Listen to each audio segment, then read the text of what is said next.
You ask Tiger to solve. This deals with linear equations with one unknown. The final result is r equals -7. Let's solve it step by step. Simplify the expression. Group like terms. Simplify the arithmetic. Group all k terms on the left side of the equation. Add 4r to both sides. Group like terms. Simplify the arithmetic.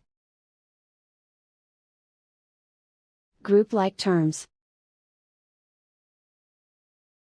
Simplify the arithmetic.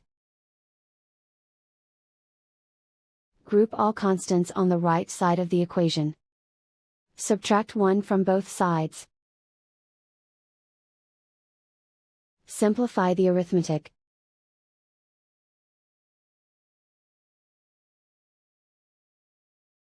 Convert the k into a positive number. Multiply both sides by -1. Remove the ones. Simplify the arithmetic. And so the final result is r equals -7.